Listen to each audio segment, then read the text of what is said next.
So the sauce turned out a lot thicker than I expected.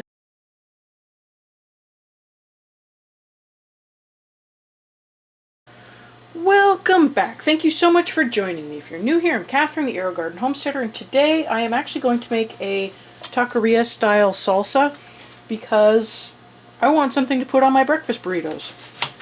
It only calls for a few ingredients, so I am just going to whip up a batch of this and we'll give it a try and see how close it is to the store-bought stuff that I like.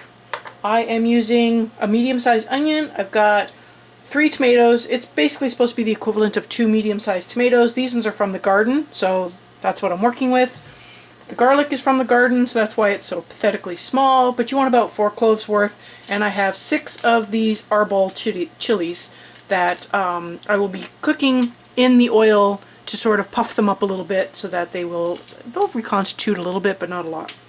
And I have some ground cumin and some water and salt. So I will start off by moving you over so you can see the pan.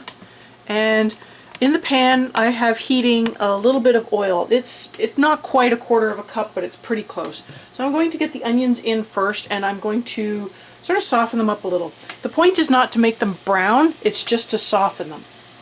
Everything is going to go in a blender afterwards, so don't feel like you have to chop them up really fine or anything like that unless you've got a crappy blender.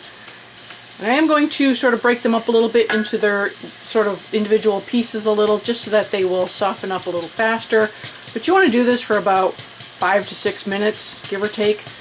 Take into account that we'll be adding some of the other ingredients while the onions are in here, so it's okay if they're not completely soft. They will continue softening up with other things. Okay, now that my onions are on the softer side, I'm going to add in the tomatoes and garlic. And I just want to keep them moving. I have been stepping down the heat just to make sure that the onions aren't getting too brown. I also don't want my pan to get too hot because obviously I don't want to burn my garlic, because that will lend a bitter flavor to the sauce. So I just want to kind of roll these a little bit, and we'll let these go for a couple of minutes as well.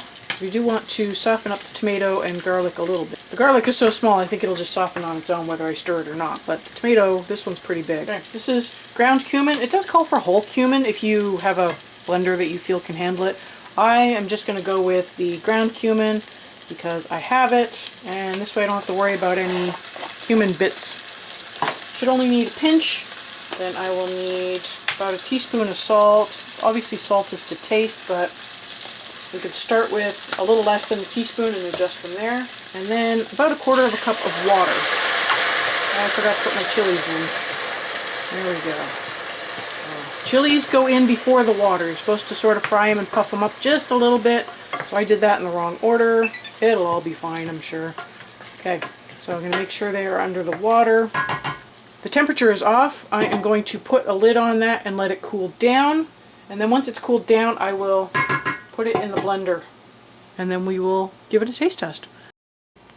Okay, now that this has cooled off, I will put it in the blender and blend until smooth.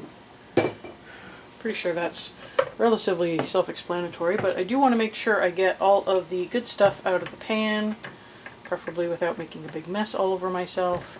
Now I'm not sure how hot the chilies are. I read somewhere that they can be kind of spicy, so if you feel that that's not going to work for you, you could always scale back the number of peppers or substitute with something that is less spicy. But I was finding some of these recipes that were calling for like 15 or 16 peppers. I'm like, ooh, I'm not sure I want to go that spicy yet. So I am going to give this a try with the 6 peppers and see how it goes. And I can always sort of scale it up from there or down or whatever. So I'm going to get this pureed, and I will do a taste test and tell you how it is. I'll show you what it looks like too, so other than just chunky. Okay, well, blending it up obviously doesn't take very much time. I am going to jazz this up a little bit. So it is rather on the thick side, like it really doesn't move very much. I do want this to be a thinner salsa. I'm going to add a small amount of lime juice, just to give it a little hint of acid. And I'm going to add more salt. And if it's still rather on the thick side, I will probably also add a little bit of water to thin it down. So I'm probably adding another 1/4 teaspoon salt. I'm going to get that mixed up, and then I'm going to see how it goes, and then give it another taste and adjust from there. Okay. So It's a little runnier.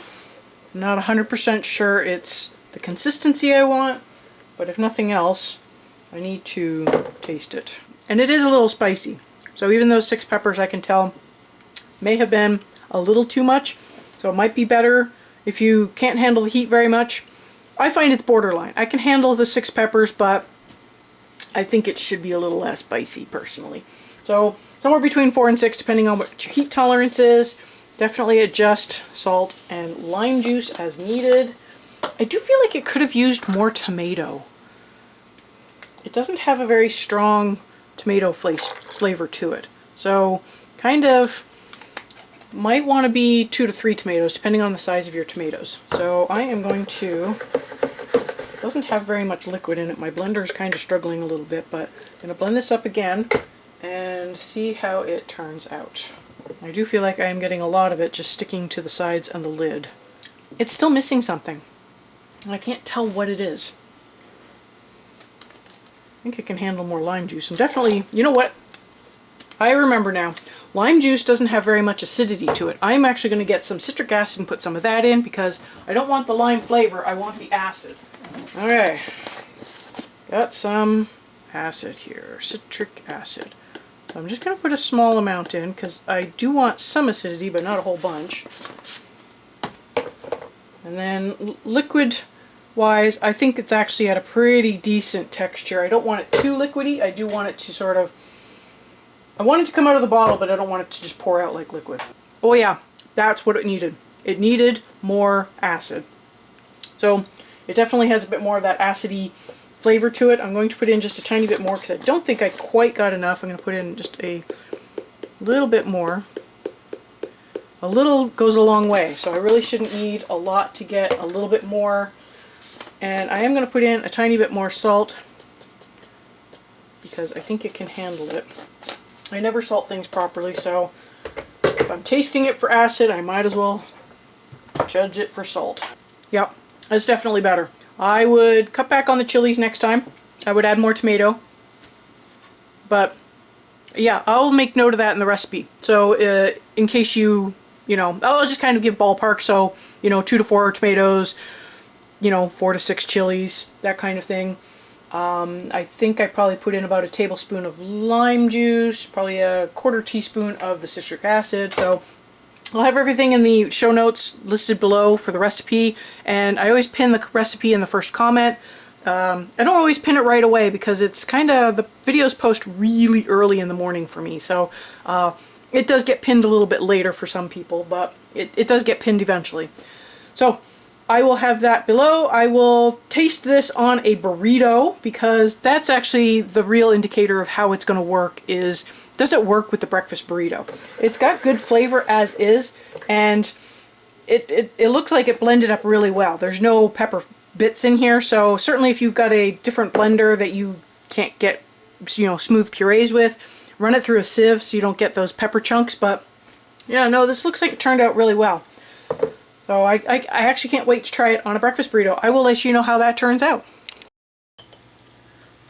So the sauce turned out a lot thicker than I expected, so definitely need to add more water to it. It's not quite the flavor profile I was looking for. It's a really good sauce, but it's not the flavor profile I was looking for. I hope you found this video useful. I will have the recipe linked below, and I will continue searching for a recipe that fits the flavor profile I am looking for. Maybe this one will work for you, but hopefully I can find one that works for me. I will have some videos up at the end that you might enjoy, and I will see you next time on the Aerogarden Homestead.